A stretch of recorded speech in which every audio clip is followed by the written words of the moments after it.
नवरसों से भरा ये शहर अपनी सभ्यता, अपने अतीत और अपने गौरवशाली परंपरा के साथ देखिए कैसे सर उठाए खड़ा है। और अब मैं पहुंच गया हूं एक बहुत ही ऐतिहासिक शहर में। अजी मेरठ इसका नाम है। और मेरठ की तारीफ में मैं क्या कहूं। अगर मेरठ 1857 की क्रांति के लिए मशहूर है तो ये विश्व भर में खेल कूद के उपकरणों यानी स्पोर्टिंग इक्विपमेंट के लिए भी मशहूर है। अगर ये अपनी गज्जक और कैंचियों के लिए मशहूर है तो पूरे विश्व भर में वाद्य यंत्रों यानी म्यूजिकल इंस्ट्रूमेंट्स के लिए मशहूर है। अगर ये महाभारत के हस्तिनापुर के लिए मशहूर है तो ये इसलिए भी मशहूर है क्योंकि मैंने 3 साल यहाँ गुजारे हैं, इसलिए मशहूर नहीं है। कोई बात नहीं, अब आप जान गए, अब शायद मशहूर हो जाएगा।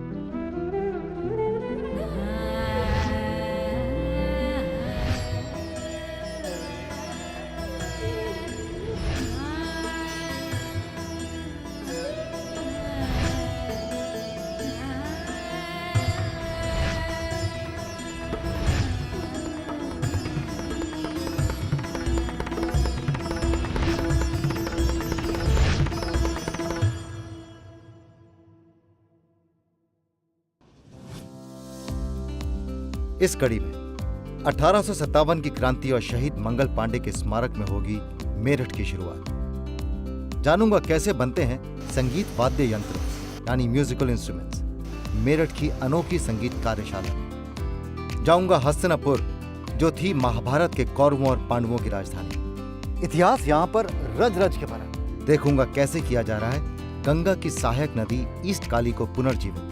अब हमने करीब 22 किलोमीटर नदी को उसका स्वरूप दे दिया है। जाऊंगा नॉर्थ इंडिया के सबसे बड़े गिरजाघरों में से एक सरधना चर्च में। चखूंगा मेरठ की मशहूर गजक का स्वाद, खस्ता रेवड़ी बोलते हैं इसको। जाऊंगा इंडियन आर्मी के सबसे बड़े एनिमल ट्रेनिंग सेंटर में। एनिमल से रिलेटेड जो भी एक्टिविटीज हैं वो सब आरवीसी के अंदर। वीरभूमि मेरठ बिजनौर शहर से 73 किलोमीटर यानी 73 किलोमीटर की दूरी पर स्थित है। मेरठ की यह धरती आज भी सुर्ख है 1857 की क्रांति और मंगल पांडे की हुंकार से। ये जो आजाद सपने आप और हम आज देखते हैं, यह आजादी जिसकी वजह से हम अपने सपनों को सच कर रहे हैं, यह आजादी हमें लाखों कुर्बानियों के बाद नसीब हुई है। अंग्रेजी हुकूमत के खिलाफ भारत की आजादी का बिगुल इसी मेरठ की धरती से बजा था। माना जाता है कि प्रसिद्ध औगरनाथ मंदिर से ही मंगल पांडे के दिल में आजाद होने की अलख जगी थी और फिर शुरू हुआ था बगावत का वो शंखनाद जिससे हमें 1947 में आजादी मिली। 75 साल आजादी का जश्न इन शहीदों को शत शत नमन किए बिना अधूरा ही है। जाने कितनी शादियों में बजते बैंड पर हम सबके कदम थिरकते हैं। कहते हैं ना, सुर बिना ये जग सूना। और जो आप अपनी आंखों के सामने देख रहे हैं, ये संगीत की वो कार्यशाला है जो हमारे कदमों में थिरकन और होठों पर मुस्कान लाती है।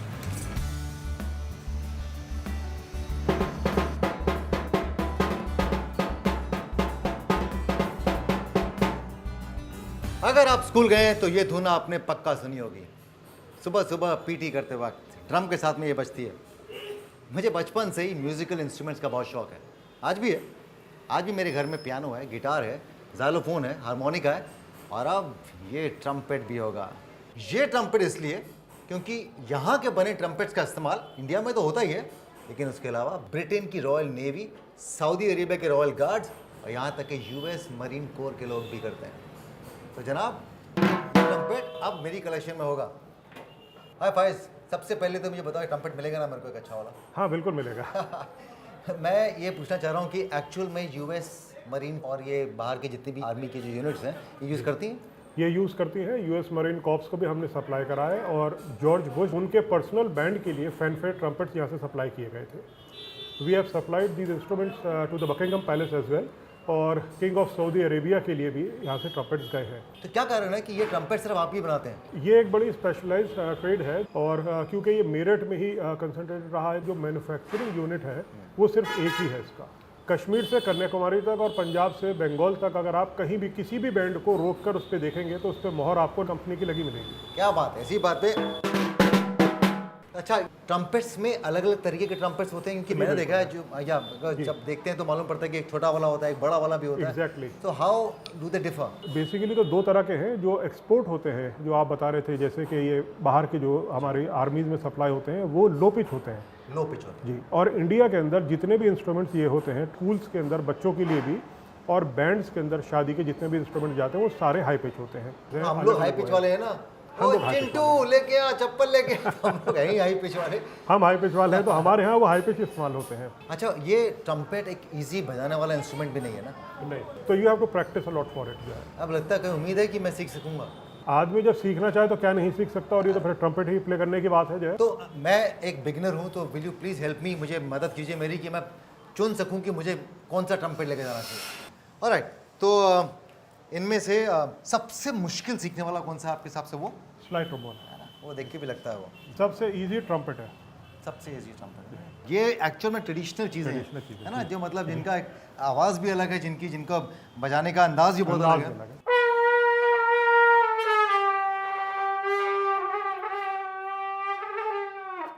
अभी तो बहुत गंदा हूँ, लेकिन मुझे थोड़ा समय दीजिएगा। 6 महीने के बाद वापस देखेंगे आप रग रग में गंगा सीजन 3 में मैं आपको प्रोफेशनल ट्रम्पेट प्लेयर की तरह से नजर आऊंगा। बिल्कुल। आई एम रियली होपिंग कि मैं अगली बार जब आपके पास में आऊँ तो मैं ही चुनूँ कि मुझे कौन सा चाहिए। कौन सा चाहिए? Exactly. Thanks a lot.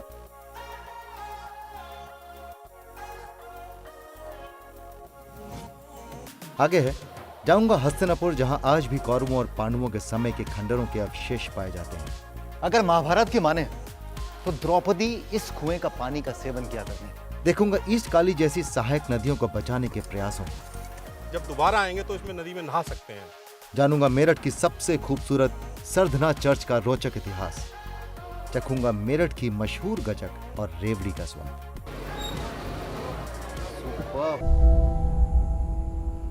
Hastinapur. Mahabharat में हस्तिनापुर कौरवों और पांडवों की राजधानी थी, और महाभारत की जो भी बड़ी बड़ी घटनाएं घटी वो सब यहीं पर घटी थी।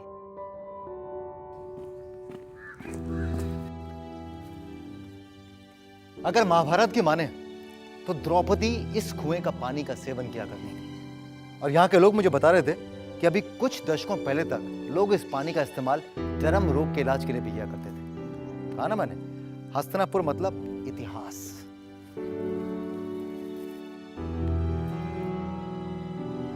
ये पूरा का पूरा क्षेत्र हस्तिनापुर वाइल्ड लाइफ सेंचुरी के अंदर आता है।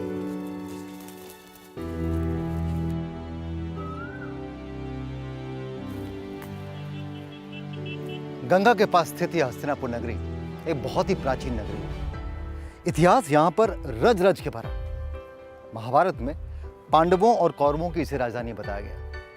मेरे बचपन के कुछ साल मेरठ में जरूर निकले, लेकिन यहां आने का कभी मौका नहीं मिला। आज जब मौका मिला तो ये भी देख लिया। हिंदू धर्म के अनुसार यही वो धरती है जहां न जाने कितनी ही बार भगवान कृष्ण ने पांव धरे हैं। मुझे बताया गया कि मान्यता है कि यहाँ जो ये मंदिर है, यहाँ पर पांडव पूजा करने आया करते थे।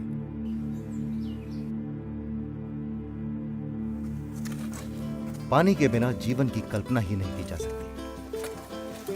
मेरठ के नजदीक डॉक्टर रमन त्यागी की नीर फाउंडेशन ने गंगा की सहायक नदियों जैसे काली ईस्ट को फिर से जीवित करने का जो काम किया है, वो एक मिसाल बन गया है।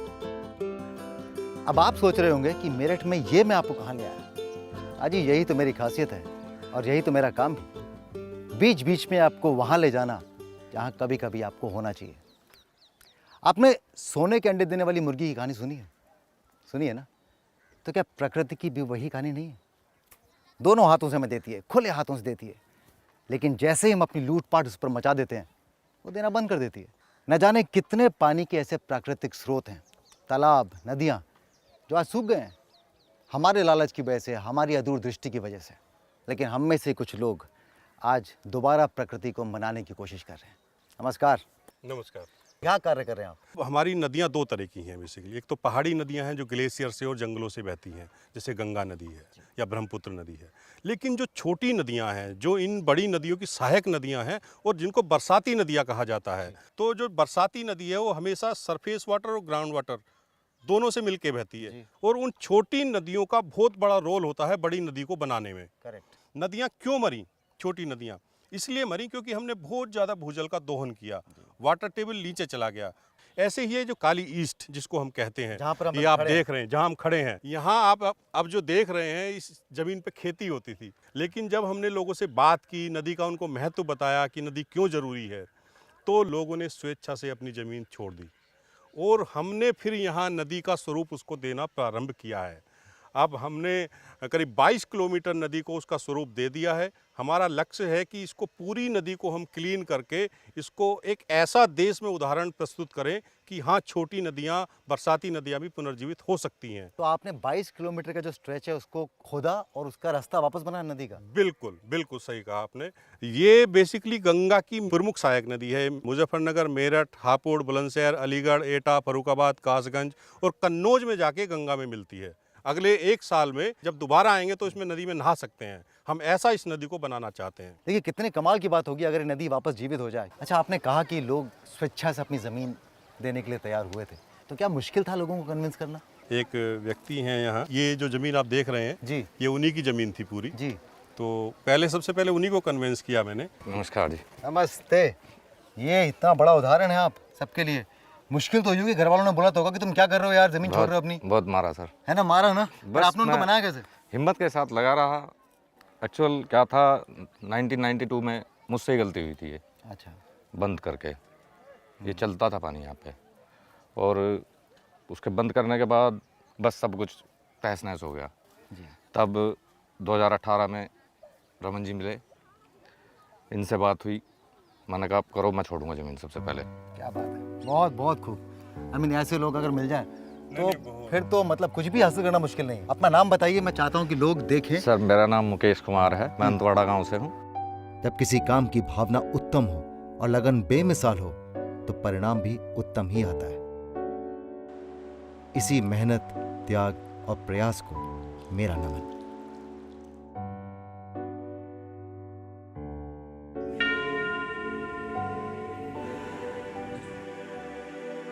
सरधना चर्च 1819 से 1821 के बीच बेगम समरू ने यह चर्च बनवाया था। कहा जाता है कि यह उत्तरी भारत के सबसे बड़े गिरजाघरों में से एक है।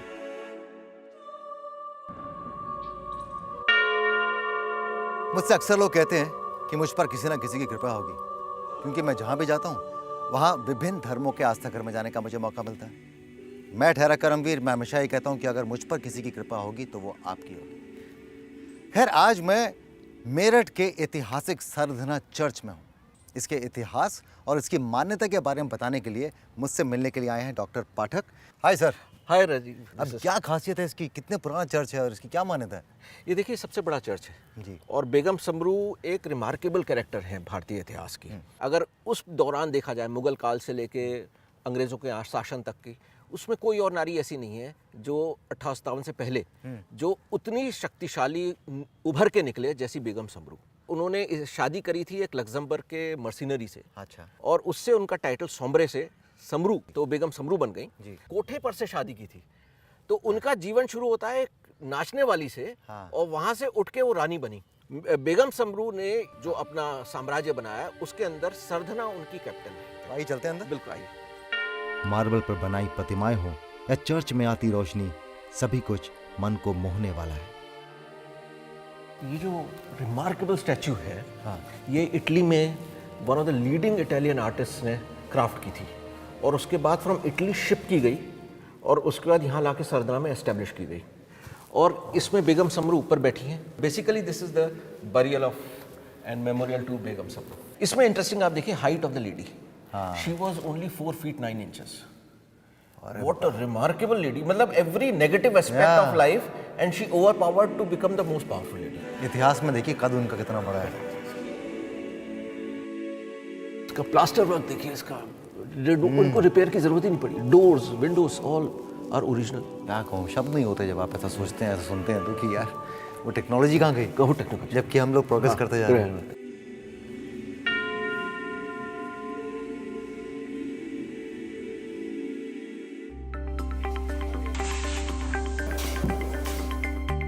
किसी भी शहर की शख्सियत समझने का रास्ता क्या आप जानते हैं, पेट से होकर जाता है। मेरठ अपनी गजक और रेडियो के लिए पूरे भारत में प्रसिद्ध है। कितनी पुरानी दुकान है? 1904 से 1904 से है ये shop. It's been 116 years almost. 116 साल पुरानी दुकान है भाई साहब। अच्छा ये बताओ, दिमाग में हमेशा एक या दो वैरायटी होती थी, इतनी सारी वैरायटी कैसे हो सकती ये है? Actually over the years develop हुई हैं। अच्छा। पहले इनिशियली सिर्फ लड्डू वाली गजक बनती थी। तो ये बेसिकली जो इंग्रेडिएंट है वो गुड़ ही है सब में, हाँ, सब में गुड़ है, सिर्फ एक आध वेरिएंट ही शुगर का होता है। और रेवड़ी भी बहुत फेमस होती है।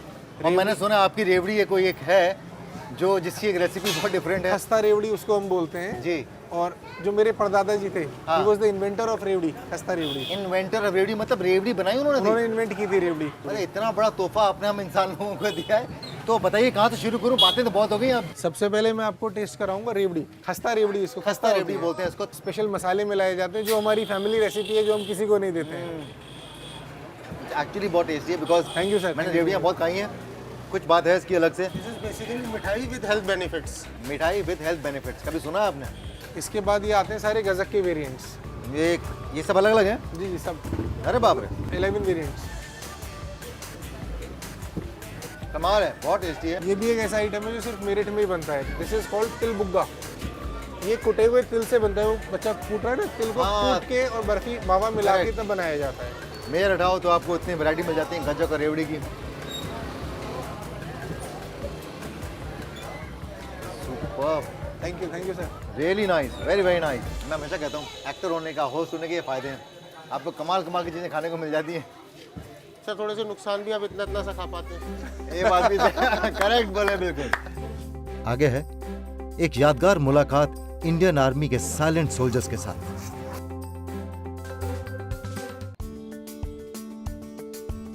इंडियन आर्मी की प्रसिद्ध आरवीसी यानी रिमाउंट वेटरनरी कोर, जहां पर मेरा स्वागत शाही अंदाज में हुआ। मुझे आर्मी की उस बग्गी में बिठाया गया जिसका उपयोग कुछ खास अवसरों पर ही होता है।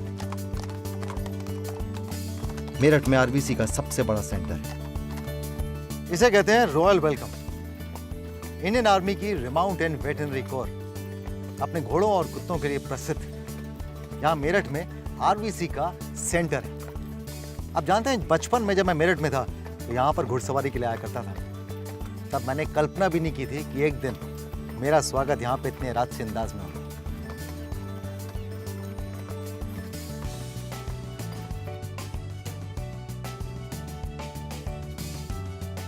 Hi Rajiv, welcome to RV Center in College. Thank you very much, sir, and thank you for this unforgettable experience. This is the pride of RVC Center in College, I must say. No.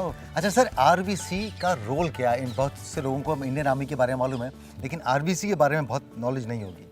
Remount and Veterinary Corps भारतीय सेना की one of the oldest services में से है। RVC की recorded history है वो 1929 से है। अच्छा। 1929 से पहले ब्रिटिश ऑफिसर्स, वेटनरी ऑफिसर्स हुआ करते थे और इंडियन जो सोल्जर्स हुआ करते थे सिर्फ। उसके बाद 1948 से जो प्रेजेंट सेटअप है आरवीसी का, वो डेवलप हुआ इंडिपेंडेंस के बाद से। और आरवीसी बेसिकली एनिमल से रिलेटेड जो भी एक्टिविटीज़ हैं वो सब आरवीसी के अंदर, जैसे कि जो एनिमल्स, हॉर्सेस, म्यूल्स, डॉग्स, उनका breeding, rearing, training, deployment. Horses और म्यूल्स जो कि डिप्लॉय होते हैं फॉरवर्ड एरियाज़ में, एम्यूनिशन ले जाने के लिए, राशन ले जाने के लिए, हायर पोस्ट के ऊपर कम से कम 8 अलग अलग स्पेशलिटीज़ के डॉग्स ब्रीड और ट्रेन होते हैं, जिसके अंदर कि आपने सबसे latest avalanche rescue operations dogs, mine detection dogs, explosive detection dogs, जो कि कंप्लीट नॉर्थ ईस्ट और वैली, उसके अंदर पिछले करीब 20 साल से बखूबी काम कर रहे हैं और फोर्स मल्टीप्लायर का रोल कर रहे हैं। और जितने भी इंडियन आर्मी में डॉग्स इशू होते हैं वो मेरिट से ही होते हैं। तो sir thank you very much. सबसे पहले तो मुझे ना ये इस एक्सपीरियंस के लिए, और एक चीज़ मुझे आपसे और रिक्वेस्ट करनी है। मैं ना बचपन में राइडिंग यहाँ करता था, बिल्कुल, तो मैं चाहता हूँ कि अपनी वो राइडिंग का एक्सपीरियंस एक बार फिर से जी सकूँ। बिल्कुल बिल्कुल। अभी हम मानसी द्वार जी। के ऊपर हैं। ये डॉग ट्रेनिंग फैकल्टी का गेट है। मानसी द्वार ये एक डॉग के नाम पर बनाया गया है, जी। जो कि एक ऑपरेशन के दौरान JNK के अंदर डॉग शहीद हो गया। क्या बात है, fantastic, please thank you sir. दुश्मन को सूंघ कर उसका काम तमाम कर देना, भागते हुए उसे ऐसे पकड़ लेना कि वो लाख कोशिशों के बाद भी उस गिरफ्त से निकल ना पाए।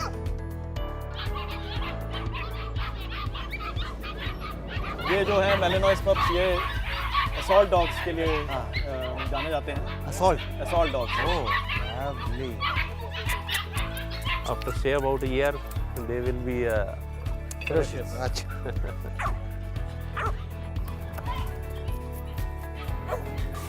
मॉर्निंग एंड इवनिंग दोनों टाइम ट्रेडमिल पे एक्सरसाइज कराई जाती है। मुझे तो वो दिन याद आ रहे हैं जब ट्रेडमिल के ऊपर खड़े होकर सिर्फ घड़ी देखा करते रहे, कब 20 मिनट निकलेंगे। थक गए भाई साहब, थक गए। आपको और देश को सुरक्षित रखने के लिए अपनी जान को भी कुर्बान कर देना, ये हैं वो साइलेंट सोल्जर्स जो हमारे जाबाज प्रहरी हैं। हमें एक्चुअल में लग रहा है कि आर्मी के जवान प्रैक्टिस कर रहे हैं।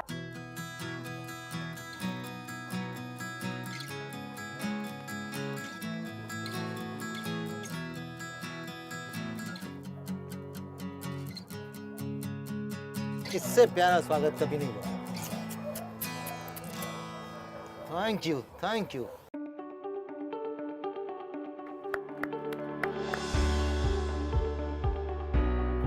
मैं इतना बड़ा डॉग लवर नहीं था, अब ये भी कन्वर्ट हुआ हूं।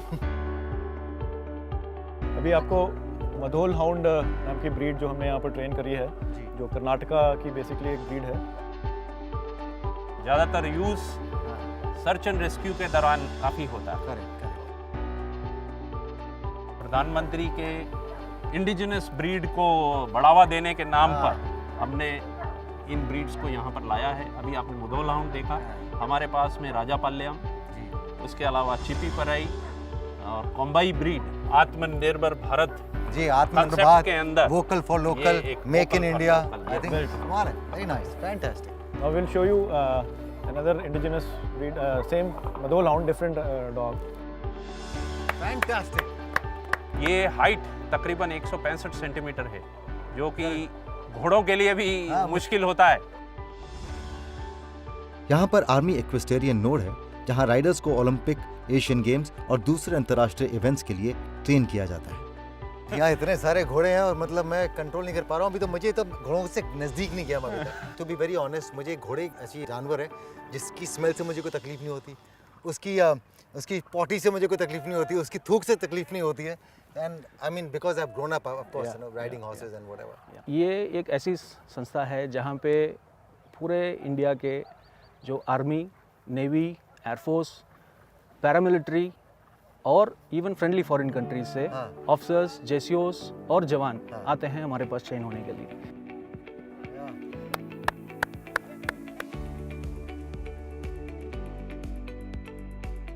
घोड़े के ऊपर जब भी कभी बैठे हैं तो ये safety is very very important.